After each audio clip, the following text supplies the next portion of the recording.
नमस्कार। बात होगी जेडीयू मुखिया और बिहार के मुख्यमंत्री नीतीश कुमार की चिराग पासवान से नाराजगी को लेकर। बिहार के विधानसभा चुनाव के नतीजे आपके सामने हैं और जेडीयू का प्रदर्शन बेहद खराब रहा है।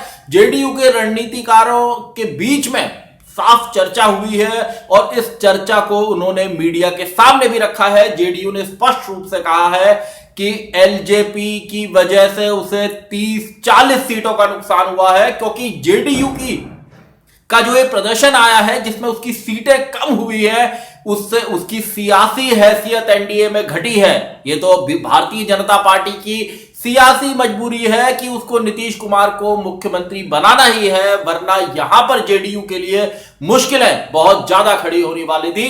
बात आज इस पर करूंगा। आप देख रहे हैं सत्यहिंदी.com। अपील आपसे मेरी वही है कि कॉर्पोरेट मीडिया के मुकाबले आजाद पत्रकारिता का समर्थन करें। सत्य हिंदी की सदस्यता योजना में शामिल हो। आर्थिक भुगतान का लिंक हमने डिस्क्रिप्शन में दिया हुआ है। बिहार के चुनाव नतीजे आने के बाद जब जेडीयू की सीटें कम होनी शुरू हुई, उसके बाद नीतीश कुमार की नाराजगी सामने आई और नाराजगी इस कदर थी कि खुद बीजेपी के वरिष्ठ नेताओं को नीतीश कुमार को मनाने उनके घर पर जाना पड़ा। ये सबके सामने की बात है। अंदरूनी बात यह है कि खुद प्रधानमंत्री नरेंद्र मोदी और गृह मंत्री अमित शाह ने नीतीश कुमार से बात की है, उन्हें मनाने की कोशिश की है, क्योंकि कहा यह जा रहा है कि नीतीश कुमार एलजेपी के खिलाफ, चिराग पासवान के खिलाफ कड़ा एक्शन चाहते हैं। वो चाहते हैं कि उनकी सियासी जमीन को जो नुकसान एलजेपी ने किया है या चिराग पासवान ने किया है, उनकी पार्टी ने, इसके एवज में एक्शन होना चाहिए चिराग पासवान पर।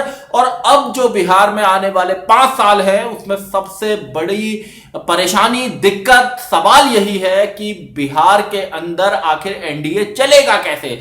क्योंकि नीतीश कुमार अब मुख्यमंत्री बनने के लिए, हालांकि बीजेपी ने उनको मनाया है, बीजेपी जानती है कि अगर नीतीश चले गए, क्योंकि नीतीश के पास महागठबंधन से भी ऑफर आ सकता है, वो पहले भी महागठबंधन के साथ सरकार चला चुके हैं, और आने वाले जो 5 साल है इसमें बीजेपी पावर में रहेगी, मलाईदार महकमे उसके पास रहेंगे। उसका जो अपना सेंट्रल केंद्र सरकार का अपना जो हिंदुत्व का बीजेपी का जो एजेंडा है, उस पर वो धीरे धीरे आगे बढ़ेगी और नीतीश कुमार की सियासी हैसियत घटी है। ऐसे में नीतीश कुमार कुछ परेशान होंगे और कुछ दबाव में आने के लिए भी मजबूर होंगे। लेकिन बीजेपी इस बात को जानती है कि अगर उसने नीतीश कुमार पर ज्यादा दबाव बनाया तो नीतीश उसे भी झटका दे सकते हैं। लेकिन उससे बड़ी बात यही है कि नीतीश कुमार एलजेपी के खिलाफ कार्रवाई चाहते हैं।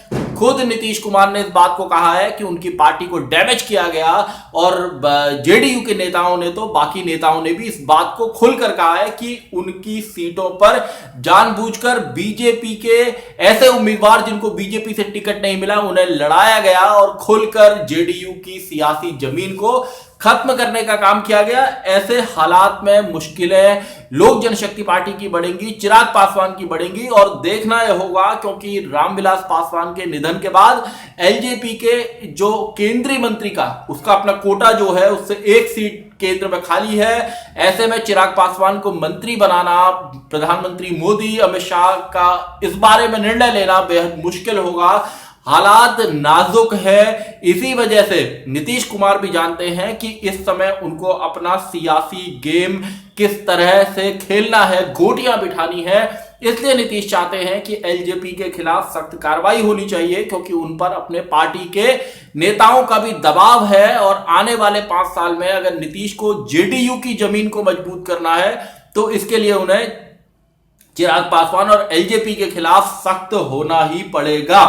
अब इसमें अगर आप देखेंगे चुनाव नतीजों के बाद भारतीय जनता पार्टी के नेताओं के जिस तरह से बयान आए हैं, उससे भी इस बात का साफ पता चलता है कि नीतीश ने अपनी नाराजगी का सख्त इजहार बीजेपी आलाकमान के सामने किया है। चाहे आप बिहार बीजेपी के प्रभारी और पार्टी के महासचिव भूपेंद्र यादव का भी अगर आप बयान देखेंगे, या उप मुख्यमंत्री सुशील मोदी का बयान देखेंगे, तो उन्होंने स्पष्ट रूप से कहा है कि एलजेपी ने पूरे एनडीए को नुकसान किया है, जेडीयू को नुकसान नहीं किया। पूरे एनडीए को नुकसान किया है, वरना हमारी सीटें ज्यादा होती, एनडीए की सीटें ज्यादा होती।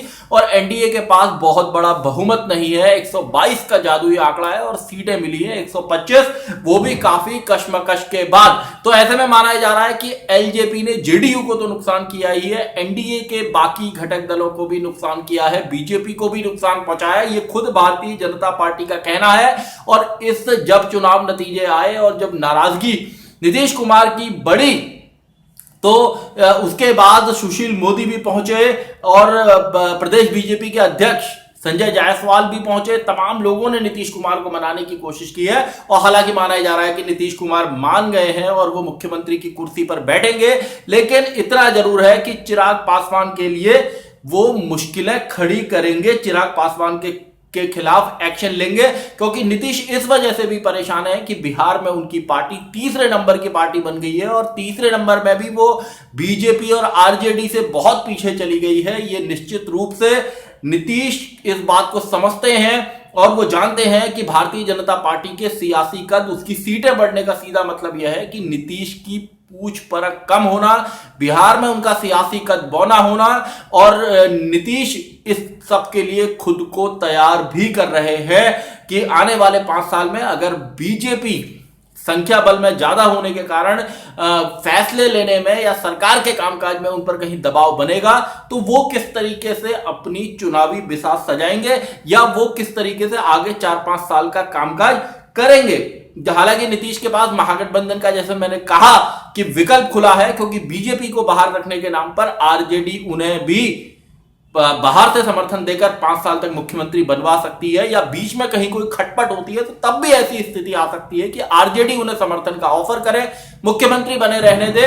तो इस बात को जानती बीजेपी भी है और इसीलिए हो सकता है कि वो हल्का हाथ रखे, बहुत ज्यादा प्रेशर ना बनाए। लेकिन चिराग वाला जो मामला है, वो मामला बेहद आप कहेंगे कि गंभीर मामला है, क्योंकि अगर चिराग पासवान एनडीए में भी रहेंगे और अगर केंद्र सरकार में उन्हें मंत्री भी बनाया जाए और वो नीतीश कुमार को हरवा चुके हैं, उनकी सीटों को अच्छा खासा डैमेज कर चुके हैं जेडीयू को, तो ऐसे हालात में नीतीश कुमार के लिए एनडीए में किस तरीके से वो बने रहेंगे बेहद मुश्किल होगा। चिराग के हमलों से, या चिराग ने जितना डैमेज उनकी पार्टी को किया है, इसके बाद भी एनडीए में चिराग के साथ बने रहना।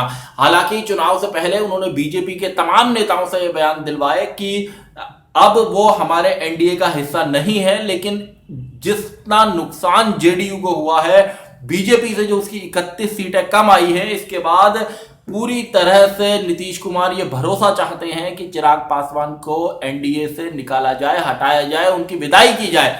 तो देखना होगा कि नीतीश को बीजेपी उनको किस तरह बना पाती है, क्या उनकी नाराजगी मोल लेती है। चिराग को अगर मंत्री बनाया जाएगा तो नीतीश ज्यादा नाराज होंगे।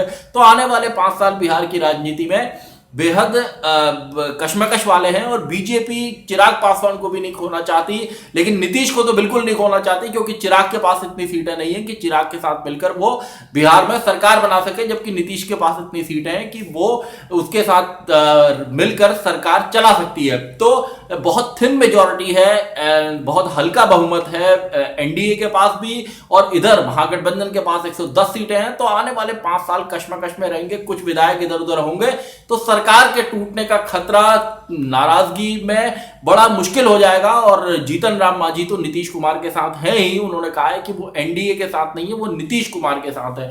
तो ये एक पूरी सियासी गणित बिहार के अंदर है और अगले आने वाले 5 साल आसान नहीं होगा एनडीए के लिए अपनी सरकार को चलाए रखना, और देखना होगा कि नीतीश कुमार क्या वास्तव में चिराग पासवान के खिलाफ कोई एक्शन लेने को मजबूर कर पाते हैं बीजेपी को, क्योंकि बीजेपी सबसे बड़ा घटक दल है और बीजेपी के ऊपर जेडीयू के मुखिया और मुख्यमंत्री नीतीश कुमार की ये मांग भी है कि चिराग के खिलाफ, चिराग ने जो उनको डैमेज किया है विधानसभा चुनाव में, उसके खिलाफ एक्शन लिया जाए। देखना होगा कि बीजेपी किस तरह का तालमेल एलजेपी और जेडीयू के बीच में बना पाती है। तो इस सब के बीच में बिहार की सियासत चलेगी, और दूसरी ओर जो समीकरण है, सियासी समीकरण, जिसमें सरकार भी बननी है, विधायक दल के नेता का चुनाव होना ही है, उसमें नीतीश चुने जाएंगे, तो मलाईदार महकमे, पोर्टफोलियोज किस तरफ कैसे कैसे जाएंगे, ये सब भी आने वाले दिनों में देखना होगा कि क्या बीजेपी जेडीयू के बीच में इसमें कोई कश्मकश होगी, कोई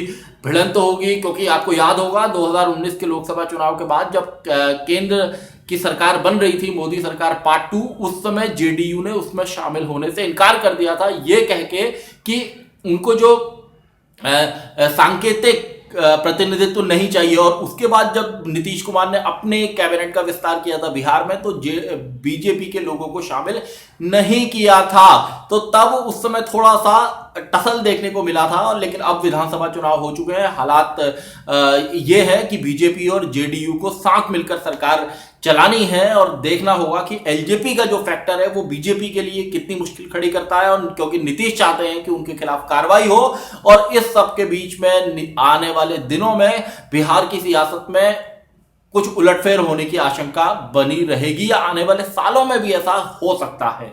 सत्यहिंदी.com में आज के लिए बस इतना ही। ऐसे ही तमाम मुद्दों पर मेरी आपसे आगे भी बातचीत होती रहेगी। धन्यवाद। सत्य हिंदी के और वीडियोस को देखने के लिए हमारे YouTube चैनल को सब्सक्राइब करें और सीधे नोटिफिकेशन पाने के लिए बेल आइकन दबाएं।